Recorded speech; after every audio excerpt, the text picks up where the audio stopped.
ሰላም ሰላም፣ እንዴት ናችሁ? ሁሉ ሰላም ነው? እኔ ሰላም ነኝ፣ እግዚአብሔር ይመስገን። ዛሬም እንደተለመደው በአዲስ ቪዲዮ መጥቻለሁ። እንግዲህ ምሳሌያዊ ንግግሮች ላይ ነው ዛሬም ቆይታ የምናደርገው። በተቻለ መጠን በግልጽ ለመታየት እንዲሞክር ጥረት እያደረግኩ ነው። ለቻናሉ አዲስ ሆናችሁ ሰብስክራይብ፣ ነባር ሆናችሁ ደግሞ ቪዲዮ ላይክ በማድረግ መጀመር ትችላላችሁ። ሁልጊዜ የምለቃቸው ቪዲዮች እንዲደርሷችሁ ደግሞ የደወል ምልክቱን ተጫኑ። ቀጥታ ይዣችሁ መሄዱ ወደ ቪዲዮ ነው፣ ወሬ አላበዛም። ከዚህ በፊት የሰራኋቸው ቪዲዮዎች አሉ ስለ ምሳሌ አነጋገር፣ አጠቃላይ አማርኛ ቋንቋ ምሳሌ አነጋገር ምን ይመስላል። አይሆፕ ይሄኛው አራተኛ ቪዲዮ ነው። እሱን ገብታችሁ ማየት ትችላላችሁ። እንግዲህ ቀጥታ ወደ ቪዲዮ ይዣችሁ ሲሄድ ምሳሌ ንግግር እየተረጎሙ ነው የምነግራችሁ ማለት ነው። ለምሳሌ እዚህ በአንደኛ ላይ የተቀመጠው ዝም ባለ አፍ ዝንብ አይገባበትም ይባላል። ያ ማለት ምን ማለት ነው ሲባል ዝም ባለ አፍ ዝንብ አይገባበትም ማለት ሰዎች በመለፍለፋችን ብዙ ጦስ ልናመጣ እንችላለን። ዝም ካልነ ግን ምንም ነገር አይደርስብንም፣ ወይም ምንም ችግር ምንም ጥቃት አይደርስብንም ማለት ነው። ዝም ባለ አፍ ዝንብ አይገባበትም ማለት ሁልጊዜም ከመናገራችን በፊት አድማጭ ብንሆን የምንናገረው ነገር ሌላ መዘዝ ይዞ እንደሚመጣ ሲነግረን ነው። ስለዚህ ዝም ባለ አፍ ዝም አይገባበትም ይባላል። ዝም ባለ አፍ ዝንብ አይገባበትም ማለት ዝም ባልን ቁጥር የምናተርፈው ብዙ ነው። ከመናገራችን በፊት ዝም ማለት እና ማድመጥ መልመድ አለብን የሚለውን ለመግለጽ የመጣ ምሳሌያዊ ንግግር ነው። አውቆ የተደበቀ ሁለተኛ አውቆ የተደበቀ ቢጠሩት አቤት አይልም። ያ ማለት ነው አንድ ሰው ማድረግ ካልፈለገ አይፈልግም ማለት ነው። ስለዚህ ማድረግ ካልፈለገ ራሱን ሪሴስ ያደርጋል ወይም ይደብቃል። ከደበቀ ደግሞ ምንም ማድረግ አይቻልም። ቢጠሩትም አይሰማም፣ ምክንያቱም ማድረግ አይፈልግም። ስለዚህ አውቆ የተደበቀ ቢጠሩት አቤት አይልም ይባላል። አውቆ የተደበቀን ቢጠሩት አቤት አይልም። ማድረግ ያልፈለገን ሰው የፈለገው ነገር ብናደርግ እየሰማን ቢሆን እሺ ላይል ይችላል፣ ወይም ታዛዥ ላይሆን ይችላል። አይፈልገውማ ማድረጉን ለማለት የመጣ ነው። አጥብቆ ጠያቂ የእናቱን ሞት ይረዳል። እንግዲህ የእናት ሞት ምን ያህል ከባድ እንደሆነ ሁላችንም የምናውቀው ነው።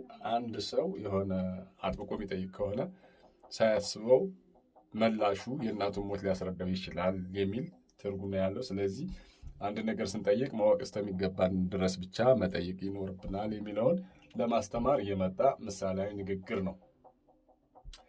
ለተቀማጭ ሰማይ ቅርቡ ነው። ይሄ ብዙ ጊዜ የሚባል ነው። የስንፍና ምልክት ተደርጎ ነው የሚያዝ። ለተቀማጭ ሰማይ ቅርቡ ነው ማለት ምንም ለማይሰራ ሰው ሰዎች የሚያደርጉት ነገር ሁሉ ቀላል ይመስለዋል። ወይም ቁጭ ብሎ ለሚውል ሰው የሚሰሩ ሰዎች የሚያደርጉት ሁሉ ቀላል ይመስለውና በቀላሉ እንዲሰራ ወይም እንዲያልቅ የሚያስብ ሰው ነው። ለተቀማጭ ሰማይ ቅርቡ ነው ማለት ተቀምጦ የሚያስብ ሰው ማሰብና መስራት ይለያያል የሚለውን ለመግለጽ የመጣ ምሳሌያዊ ንግግር ነው። መስራትና ማሰብ የተለያዩ ናቸው የሚለውን ለመስራት የመጣ ምሳሌያዊ ንግግር ነው። ለተቀማጭ ሰማይ ቅርቡ ነው ስንል ይሄን ነው ማለት ነው። መስራት የማይችል ሰው ሁሉም ነገር ቀላል ይመስለዋል። መስራት የሚችል ሰውና መስራት የማይችል ሰው ይለያያል። አንድ ሰው ቁጭ ብሎ ሲያስበው ሰዎቹ የሚያደርጉት አክቲቪቲ ሁሉ ቀላል ይመስለዋል ነው።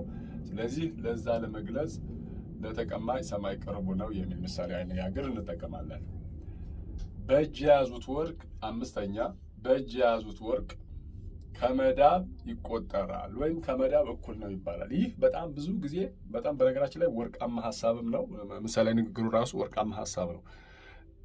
በእጅ የያዙት ወርቅ ከመዳብ ይቆጠራል ማለት ወይም እንደ መዳብ ይቆጠራል ማለት ብዙ ነገሮቻችን እጃችን ላይ ሳሉ አናቅባቸው፣ ካመለጡ በኋላ ነው ከወርቅ በላይ በጣም የሚቆረቁሩ። መጀመሪያ ግን እንደ መዳብ፣ ምክንያቱም ሲነጻጸር ወርቅና መዳብ ወርቅ ነው በጣም ውዱ፣ ወይም ወርቅ ነው የሰው ፍላጎት ወርቅ ላይ ነው የሚያተኩር። ስለዚህ ከወርቅ በላይ ሀብት ይዘን ከመዳብ ጋር እንቆጥረዋለን። ካመለጠን በኋላ ግን ልክ ይቆረቁረንና ይህን ምሳሌያዊ ንግግር እንናገራል። በተለይ በፍቅረኛሞች ላይ ቆንጆ ባል ወይም ቆንጆ ሚስት ያለው ሰው በሆነ ኬዝ ከተለያዩ በኋላ ይቆረቁረውና ወርቅነቱ የሚታወቀው ከሄደች ወይም ከሄደ በኋላ ነው የሚታወቃት ማለት ነው። ስለዚህ ለዚህ ምሳሌያዊ ንግግር የተነገረ በእጅ የያዙት ወርቅ ከመዳብ ይቆጠራል ወይም ከመዳብ እኩል ነው ማለት ነው። አንድን ነገር በእጃችን ይዘነው አናቅበትም። ከእጃችን ካመለጠ በኋላ ግን ከወርቅ በላይ እንደሚያስፈልገን ትዝታው፣ ሰመመኑ ይታየናል፣ ወይም አገልግሎት ወይም ጥቅሙ የሚለውን ለመግለጽ የመጣ ምሳሌያዊ ንግግር ነው። የጨነቀው እርጉዝ ያገባል። ስድስተኛ የጨነቀው እርጉዝ ያገባል። እንግዲህ ይህ ማለት ሰው ሲጨንቀው ማያደርገው ነገር የለም ነው እንጂ እርጉዝ የምትገባ ሆነ አይደለም። የጨነቀው ሰው ግን ካለማስተዋሉ የተነሳ ሊሆን ይችላል፣ ከመደንዘዙ የተነሳ ሊሆን ይችላል። እርጉዝ ሊያገባ ይችላል ወይም እርጉዝ ያገባል ነው። እርጉዝ የምትገባ ሆነ አይደለም፣ ምክንያቱም የሌላ ሰው ልጅ ነው የያዘችው። ግን የጨነቀው ሰው ይህንን ሁሉ ሊያደርግ ይችላል የሚለውን ለመግለጽ የጨነቀው ሰው ምንም ነገር ያደርጋል ነው። ያንን ጭንቀት ለመውጣት ምንም ነገር ያደርጋል የሚለውን ምሳሌያዊ ንግግር ወይም የሚለውን ሀሳብ ለማጎልበት የመጣ ምሳሌያዊ ንግግር ነው። የጨነቀው እርጉዝ ያገባል። ሰባተኛ ለነገረኛ ሰው ጆሮህን ስጠው። ይህ በጣም ወሳኝ ነገር ነው። አንዳንድ ሰዎች ብዙ ጊዜ ቢናገሩ አያልቅባቸውም። ስለዚህ ሁልጊዜም ነገር የሚፈልጉ ሰዎችን ግንባር አለመስጠት ወይም ጀርባ መስጠት ያሻል። ወይም ሰማኋችሁ ማለት የለብህም ለማለት ተፈልጎ ለነገረኛ ሰው ጀርባህን ስጠው ይባላል። ለነገረኛ ሰው ጀርባህን ስጠው ማለት አንዳንድ ሰዎች ሁልጊዜ ነገር ፈልገው ነገር የሚቆሰቁሱ ሰዎች ሲገጥሟቸው እንዳልሰማችሁ ነገሩን እውቅና ላለመስጠት አልፋችሁ ስትሄዱ ሊተውት ይችላሉ። ስለዚህ ፊት መስጠት አይጠበቅብንም፣ መነጋገር አይጠበቅብንም፣ መመለስ አይጠበቅብንም። እንደገና ስንመልስላቸው ነገራቸውን እውቅና እየሰጠናቸው ይመስላል። ይህ በተለይ ብዙ ቦታ ላይ ሳይኮሎጂካል ፋክተር የሚያሳድር ንግግር ስላለ ያንን ለማለት ተፈልጎ ነው።